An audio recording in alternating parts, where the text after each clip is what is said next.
Well, Erik ten Hag has completed the groundwork to sign Victor Osimhen from Napoli to Manchester United in the summer. United Matters channel it is.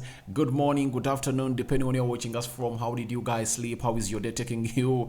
Here onto the United Matters channel, I'm Rokan David coming in with the Manchester United news show. That is a mixture of transfers and the latest news coming in from those people wanting to take over Manchester United on permanently, with a shocking story that happened last year as a team from Saudi Arabia wanted to take over Manchester United. The Glazers wanted to sell 20% of the shares, but obviously this team came in through and wanted 100% takeover, and by that time the Glazers were not willing to hand it over to the Saudis, and the Saudis pushed out and went in and bought Newcastle. So don't forget to subscribe, guys, smash the like button, comment and share, and let's get into this because we are really waiting for the press conference of Erik ten Hag. That's why you've come in early. That's why you've come in early. Now, Melissa Reddy of Sky Sports is the one who first told us that Tottenham have no intention of selling Kane to a Premier League rival this summer as United prioritize an elite forward to strengthen their attack. Then she went ahead to let us know that Man United have surveyed and done groundwork on young, more dynamic options, chiefly Napoli's Victor Osimhen, with the feeling that Kane's preference is to remain at Tottenham Hotspur if they demonstrate ambition moving forward. Now, I'm really happy about how Erik ten Hag wants Victor Osimhen to come to Manchester United. I've always come out loud and expressed my gratitude on how much I fancy Osimhen to be the #1 transfer target as far as the striking options are concerned at Manchester United. But my worry has always been the amount of money that they are really putting on his head. That's my worry.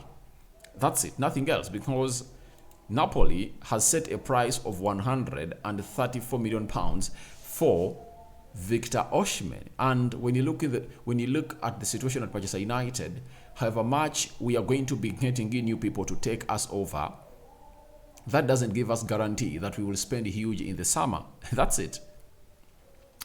Why? The financial fair play rule is always valued after 5 years. Now, I think this year is when we are making it 5 years for the evaluation of the financial, or the UEFA team to come in and really evaluate, audit our books. Because the Glazers have gone ahead to spend money stupidly on players and giving them astronomical wages, we are incapable of getting in players. That's it. So that has put us to a level of selling to buy. How many players can you sell to get in Victor Osimhen? You get? Even those that you're willing to sell will be needing replacements. I believe there is a blessing in disguise that has really come in at Manchester United, that we've gotten in Sabitzer on loan from Bayern Munich, and in his full debut for Manchester United, he really played very well, and he showed you that without Eriksson, you can be having Sabitzer. You get? So that means you can get rid of Freddie and Scott McTominay. But when you get rid of Fred and Scott McTominay, that calls you to go in and bring in another player to play in that Casemiro position. You get? Then, after getting off yourself Freddie and Scott McTominay, if at all you can get like £40 million from Scott McTominay, then you get like, I had 30 because Freddie was being valued at £30 million. That is 70 million pounds. I think you can use that to bring in a CDM that can really play alongside Casemiro. You get? When you get rid of Harry Maguire and get like £40 million, that means you need to get in a replacement for Harry Maguire. That's it. So it's still a long way to go, because we can't spend money in the summer however much we bring in a very, very, very, very wealthy owner. What we need to do is simple. We have to sell to buy. And how many players can we sell to buy Victor Osimhen and facilitate his deal? Napoli is calling for £134 million for this player. That is 150 million euros. They want to make almost, I think, times 2 the amount of money they bought him from from France. So me, that's where it really gets complicated to me on signing Victor Osimhen. I've seen people going in the comment section alleging that I hate Victor Osimhen. I don't hate Victor Osimhen. I love him. I love him. You know, I'm African, and every time I see an African play for a team like Manchester United, Arsenal, Chelsea, and so on, I feel great because that shows you how Africa is really growing. And very few African players have really gone ahead to thrive at Old Trafford. I think the best African player that thrived at Old Trafford was Quinton Fortune. So I think we should be having more African players thriving at Manchester United. And Victor Osimhen has proven that he's a very good striker that hits on goals. He's huge. His physicality is unquestioned. He presses well. He runs, bursts well into space. And most importantly, he's a clinical finisher that will always keep our opponent's defense on tenterhooks. He's a very good player. I like him. I like Victor Osimhen. But my reservations arise when I think about the amount of money he's going to go in for. Teams like Chelsea are also coming out to sign Victor Osimhen. And you know what that means? That's a bidding war. Chelsea have signed in very many players and they won't need to add in a lot in the summer. They'll just go to Napoli and tell them we are willing to pay the 134 million pounds. Get us Osimhen. Will we be at that level of competing with Chelsea? I doubt not. I doubt not. So, from my perspective, this is where I rule it out. I rule it out. I rule it out because in this 50th year of the FIFA fair play rule, we need to sell to buy. Now, if we sell players and we accumulate close to 200 million pounds, because it's possible, Maguire 40, Scott McTominay 40, that is 80, Freddie 30, that is 110 million pounds, Dean Henderson 40, 150 million pounds. Which other player? Brandon Williams, like 15. Which other player? Which other player can we sell?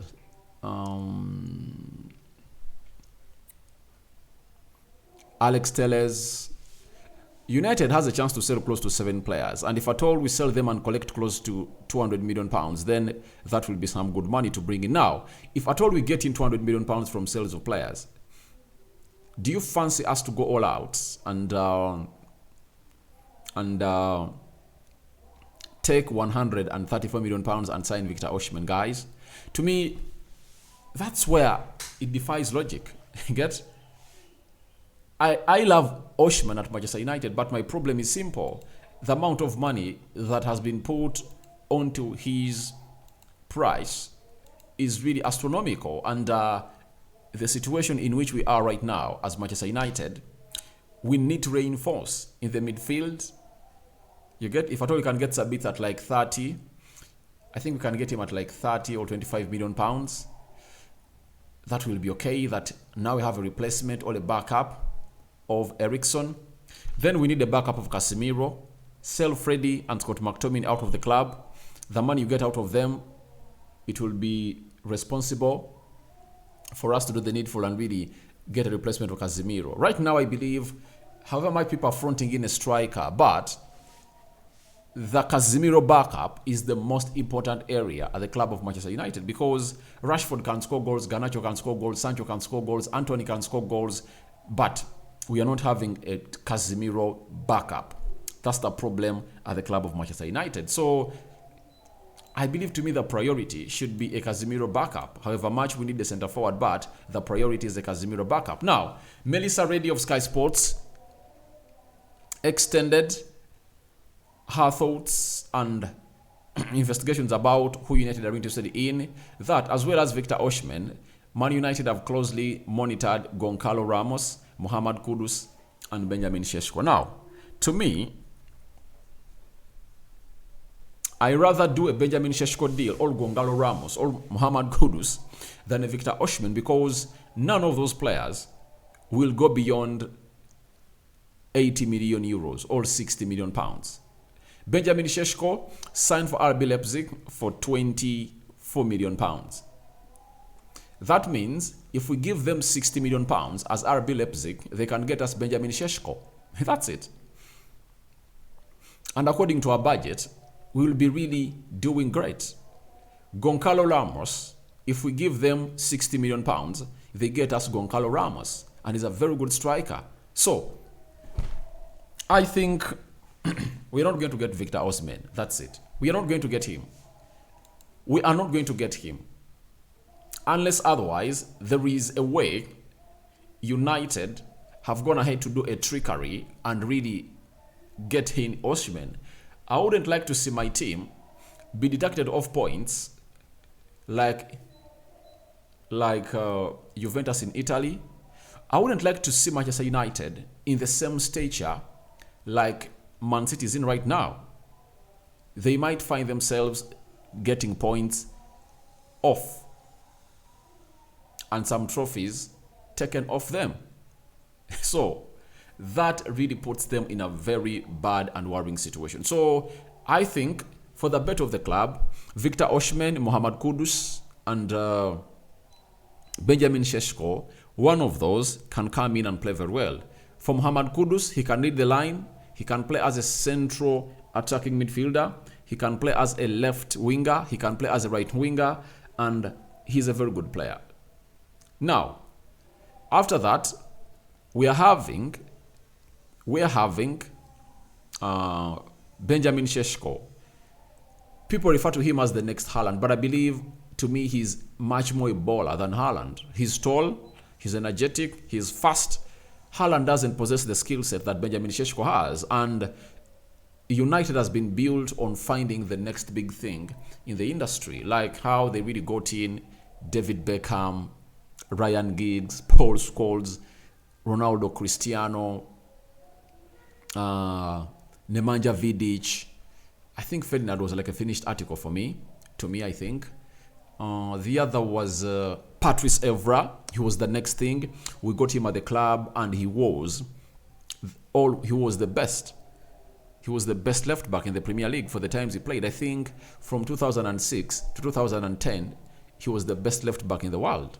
Not even at Manchester United, but in the world. So I think we've been built at that, and I think it's better we continue doing or acting like that, because this club of Manchester United should not lose its touch to what made us great back again. That's why yesterday I was happy when I saw Kobe Mainoo signing a new contract with Manchester United, Zidane Iqbal there, and very many other players that are really young. Like you see Amad Diallo tearing up the championship. So that's what we should be doing. Let's not see ourselves spending a hefty price on a player like Victor Osimhen, 134 million pounds. That's a lot of money for me in a situation in which we are into, because Chelsea will go in and really outcompete us. But the only backup we have is that we are going to be playing in the Champions League. But I don't believe Osimhen will consider that. He wants to come and play in the Premier League. That's it, because he knows Chelsea won't spend very many seasons out of the Champions League bracket. So that's it for Victor Osimhen, and let's wait and see what is going to go on and really happen. Now, there is a player that we've been told that United are really monitoring. He is really young and talented. We are not only the only team that is scouting for him, but very many other teams. Manchester United, Liverpool, and AS Roma will send scouts to watch Everton defender Gerard Breathwell next week. So it's good for us to scout inside England, but I believe us getting Erik ten Hag, we should be scouting more outside England. Why? Players outside England are going to be cheap, and they are more talented. A player crossing from one Premier League team to the other, it will call for an astronomical price. That's it. So those hefty prices that we've been paying for have really costed us to an extent that we cannot spend and get in the amount of money that we want to spend. I believe we should be spending good and wisely as far as these transfers are really concerned, because we don't want to repeat the same Harry Maguire mistake, Paul Pogba mistake, Aaron Wan-Bissaka mistake, the Anthony mistake, the Casemiros. I don't want to see that. I want us to go in for players who are really the next thing, who are really talented, because we're having a manager who is good at improving players and they can come and hit the ground running. Now let's go to the party that most of you are really interested in. Now, there is a story being reported by Telegraph about the United takeover, that it's understood the Saudi have twice explored the prospect of full takeover of Manchester United in the past. Sources say that on those occasions, the Glazers were only even open to selling a 20% stake in the club, and so the situation never advanced. So it shows you how the greed of the Glazers costed us. It showed how their being self-centered costed the club of Manchester United, because if you're not self-centered, you will go out and really say, all right, I'm really having difficulties with the club of Manchester United financially, and I should sell the club. So they thought that they would get someone to give them a 20% investment, and 20% investment would be like 1.5 billion. But that was not possible, because everyone they really approached was really ready to go on and really do a full takeover of the club of Manchester United. So I believe they wouldn't have gone ahead to buy Newcastle. They were interested in getting Manchester United, but the Glazers denied us that chance. And they've denied us very many chances. The Glazers are really greedy. And this time round, after trying out on a 20% sell and failing, that's why they've decided to go on and really decide that it's now over. For United, the situation has worsened. We need to sell the club of Manchester United. And there they are. United are continuing to attract interest from Qatar as bidding process for the Premier League club reaches a pivotal stage. Obviously, we are into the pivotal stage for the takeover of Manchester United, because Qataris are the most wealthiest suitors that have shown interest in taking over Manchester United, and others have not really stepped out. There are close to 6 people that are really interested in taking over Manchester United, but the Qataris have shown that they want it more, and I'm so much obliged to coming through and talk about the person behind this story. That is Laurie Whitwell. Laurie Whitwell is a correspondent of Manchester United for The Athletic, and that shows you that he's being fed in by the club. That gives us joy that the Qataris look like they are drawing a formula to take over this club of Manchester United permanently and fully. Now, there have been rumors taking around social media, bubbling around social media, that this is impossible. It can't happen, and there is no way it's going to happen, because they already have an investment down in France in a club known as PSG. Now, for the Qataris, they are drawing a plan to see to it that they really overcome that barrier. So, what are they doing? Telegraph has told us that a high-powered Qatari individual and other wealthy investors are seriously considering an offer to buy Manchester United, independent of Paris Saint-Germain's ownership. Now, what the Qataris have done is simple. They've decided to take on Manchester United, but not as the Qatari. You get the QIA. They've got out an individual who is going to come out privately, but part of their investment, and show his interest to take over Manchester United. And everything is well calculated. And to me, I believe amongst all the people that are bidding on the market, I believe the Qataris are the best, because they are running PSG. And PSG has gone through all those problems of spending. Now they know what to do best and what to do better for the club of Manchester United, not to be caught into those irregularities of breaching the financial fair play rules. But there is another man who has not stepped down. He's still interested in taking over Manchester United, and that is Sir Jim Ratcliffe. Now, Sir Jim Ratcliffe is a Manchester United born, a supporter for United, who was even bidding for the Chelsea takeover. You get? But his bid was not considered. It came in late. Now, the Telegraph Football has indicated that Sir Jim Ratcliffe has given his strongest indication yet that he has funding in place, working with two prolific investment banks for several weeks. They are prepared to back his offer for Manchester United with bonds and loans beyond the value of £659 million. That's the date that United is having, that has accumulated ever since the Glazers took over the club of Manchester United. Now, this is where I really get Jim Ratcliffe off my list. You know, we can't jump out of a flying pan and fall into fire. We've seen what has been happening to Manchester United when we are under the Glazers. They bought us on debt until now. We are having a debt of £659 million.